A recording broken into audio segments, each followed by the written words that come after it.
Hello everyone, welcome to Arvi Sir's English.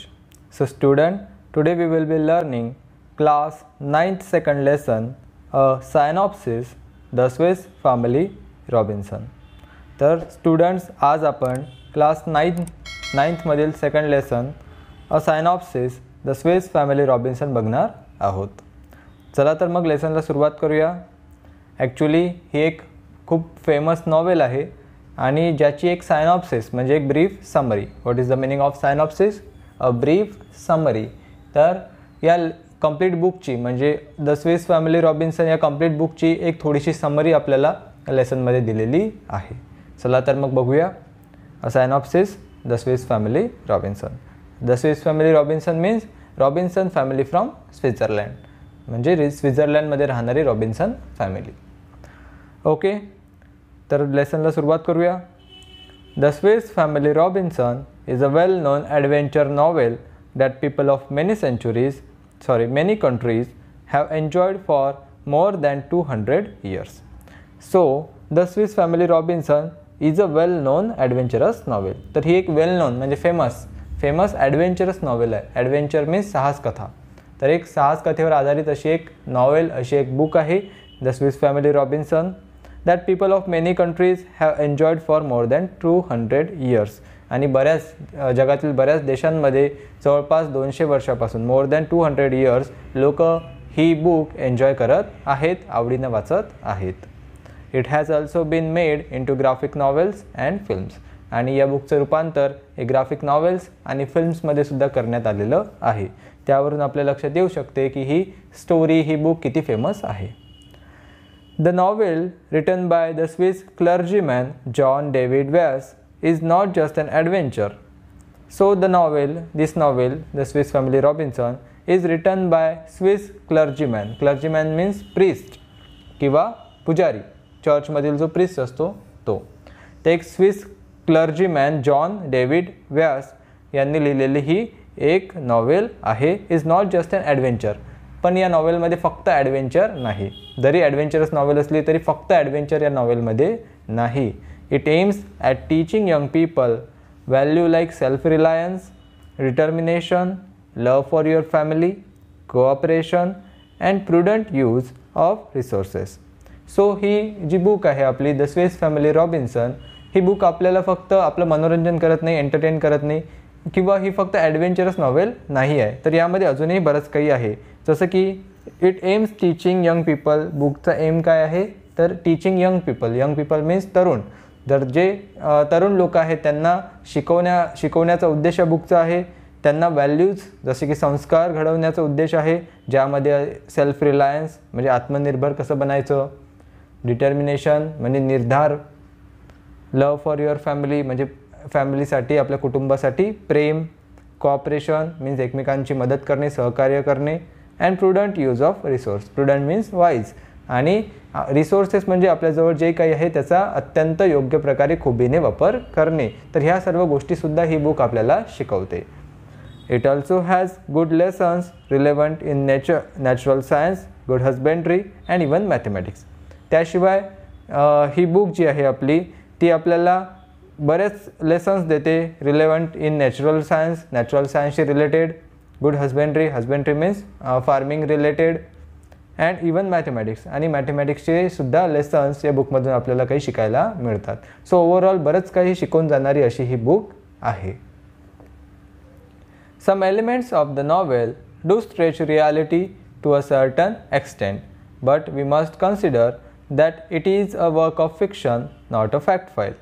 So there are some elements, काही घटना या नॉवेलमधील अशा आहेत do stretch reality to certain extent, ज्या फारच अननॅचरल वाटतात, म्हणजे वाढून चढवून दाखवल्यासारख्या वाटतात किंवा इमॅजिनरी वाटतात. बट एक गोष्ट आपण नेहमी लक्षात ठेवली पाहिजे, but we must consider that it is a work of fiction, not a fact file. तर ही बुक जी आहे ती वर्क ऑफ फिक्शन आहे. फिक्शन मीन्स इमॅजिनरी, काल्पनिक. तर ही जी बुक आहे ही काल्पनिक आहे, नॉट अ फॅक्ट फाईल. ती एखादी फॅक्ट फाईल नाही, सत्य आधारित नाही, तर काल्पनिक कथा आहे. आणि काल्पनिक कथा असल्यामुळे जो आपला रायटर आहे त्यांनी भरपूर त्याच्यामध्ये अशा गोष्टी पण इन्क्लूड केल्या आहेत ज्या आपल्याला रिअल वाटणार नाहीत, म्हणजे अतिशयोक्ती केलेली आहे. Given below is a synopsis an outline of its basic story. So आपल्याला खाली दिलेली ही एक सायनॉप्सिस आहे, means a brief summary and outline of the basic story. जी आपली मूळ कथा आहे बेसिक स्टोरी, तिची एक छोटीशी आउटलाईन आपल्याला या लेसनमध्ये दिलेली आहे. चला तर मग बघूया a synopsis Swiss family Robinson. William, Elizabeth and their children had been traveling in a ship when the ship was caught in a great storm. So William and Elizabeth हे दोघं पती पत्नी आणि त्यांचे मुलं असे हे सर्व फॅमिली, ही जी रॉबिन्सन फॅमिली आहे, दे वर travelling in a ship Wien the ship was caught in a great storm. ते एका शिपने ट्रॅव्हल करत होते तेव्हा ती शिप जी आहे ती एका स्ट्रॉममध्ये म्हणजे एका वादळामध्ये अडकली. The other passengers evacuated without them. The evacuated means run to save their lives किंवा left the ship to save their lives. तर इतर जे पॅसेंजर्स होते ते सर्व पॅसेंजर्स आपला जीव वाचवण्यासाठी त्या शिपमधून पळून गेले किंवा पाण्यामध्ये कुठेही निघून गेले.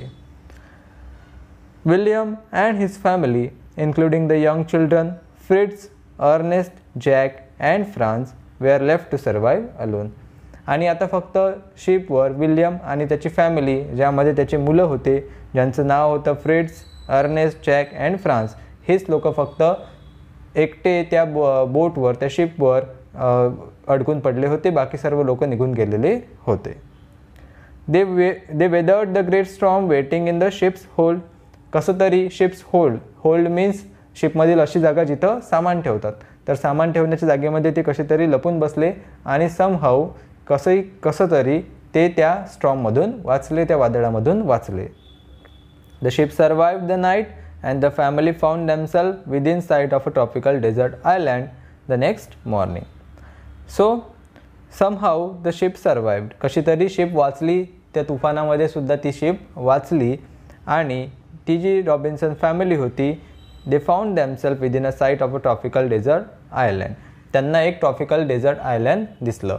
म्हणजे कशी तरी त्या वादळामधून तो जहाज वाचला आणि त्या जहाजात जे रॉबिन्सन फॅमिली अडकून पडली होती त्यांना दुसऱ्या दिवशी सकाळी एक ट्रॉपिकल डेझर्ट आयलँड मीन्स बेट, डेझर्ट मीन्स निर्मनुष्य, तर एक निर्मनुष्य बेट त्यांना दिसलं. The next morning they decided to get to the island they could see beyond the reef. So दुसऱ्या दिवशी जेव्हा सकाळी त्यांनी तो आयलँड बघितला दूरवर, तेव्हा त्यांनी ठरवलं की आपण या आयलँडमध्येच आश्रयाला जाऊ किंवा इथे राहायला जाऊ, कारण आजूबाजूला सगळीकडे समुद्र होता आणि ती एकच जमीन त्यांना तिथे दिसत होती. With much effort they constructed a vessel out of tubes. तर खूप मेहनत करून त्यांनी एक वेसल बनवली. Vessel means a small ship, एक छोटीशी जहाज. तर एक छोटीशी जहाज बनवली आउट ऑफ ट्यूब्सची. Then after they filled the tubes with food and ammunition and all the other articles of value they could safely carry, they rowed towards the island. Then त्यांनी काय केलं तर त्या वेसल्समध्ये म्हणजे त्या छोट्या शिपमध्ये त्यांनी फूड आणि अम्युनेशन मीन्स दारुगोळा, ज्यामध्ये gun powder, then bullets and shells, अशा सगळ्या बंदूक वगैरे गोष्टी येतात. सो त्यांनी काय केलं तर त्या शिपवर ज्या ज्या वस्तू होत्या गरजेच्या, ज्यामध्ये फूड म्हणजे जेवण होतं, अन्न होतं, अम्युनिशन होतं, दारुगोळा होता, then other articles of value, इतर महत्त्वाच्या, आणि व्हॅल्यू मीन्स किमती गोष्टी, दे कुड सेफली कॅरी, जे ते कॅरी करू शकत होते. दे रोड टुवर्ड्स द आयलँड. त्या सर्व गोष्टी त्यांनी बोटमध्ये टाकल्या आणि दे रोड टुवर्ड्स द आयलँडकडे ते त्या शिपमध्ये, त्या छोट्या बोटमध्ये बसून निघून गेले.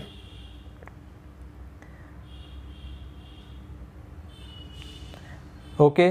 So 2 dogs from the ship named Turk and Juno swam beside them.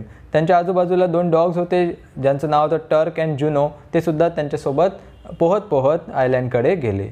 The ship's cargo of livestock, guns and powder, carpentry tools, books and a disassembled pinnace and provisions had also survived. आणि त्यांच्यासोबतच शिपच्या कार्गोमध्ये जो लाईव्हस्टॉक होता, ज्यामध्ये लाईव्हस्टॉक means जिवंत प्राणी, ज्यामध्ये गाय, बकरी वगैरे असतील असे काही प्राणी होते.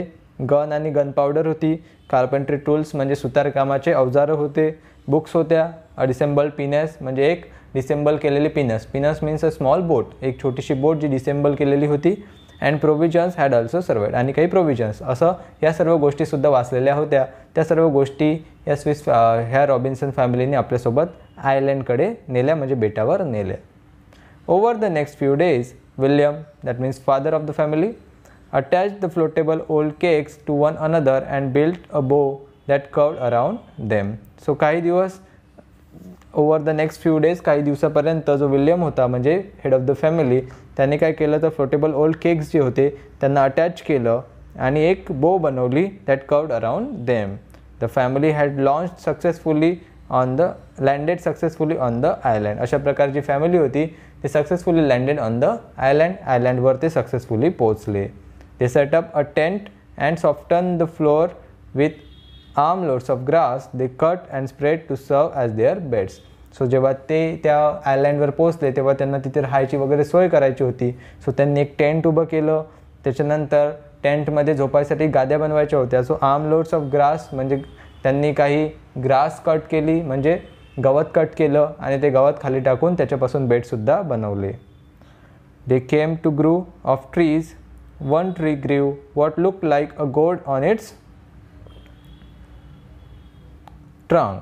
ते ग्रूवमध्ये, ग्रूव मीन्स वनराई, झाडांची दाट, झाडांची तिथं समजा फॉरेस्ट, तर एका फॉरेस्टमध्ये आले आणि तिथे त्यांना एक ट्री दिसलं ज्याच्या ट्रंकवर गॉड्स लागलेले होते.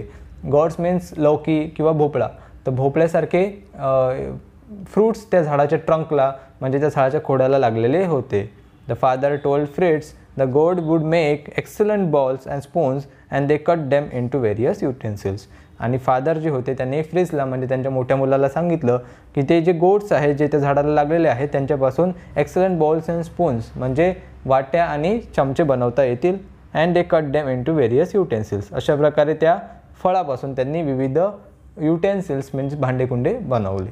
तर अशा प्रकारे ही जी स्विस फॅमिली होती ते एका समुद्र प्रवासामध्ये हरवले किंवा वादळामध्ये अडकल्यामुळे हरवले होते आणि ते एका निर्मनुष्य अशा बेटावर म्हणजे डिझर्ट आयलँडवर पोहोचले.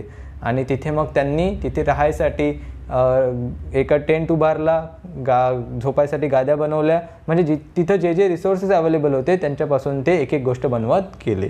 तर अशा प्रकारे हा आपण एक भाग बघितला द स्विस फॅमिली रॉबिन्सन या लेसनमधील. पुढील भाग आपण पुढच्या व्हिडिओमध्ये बघू.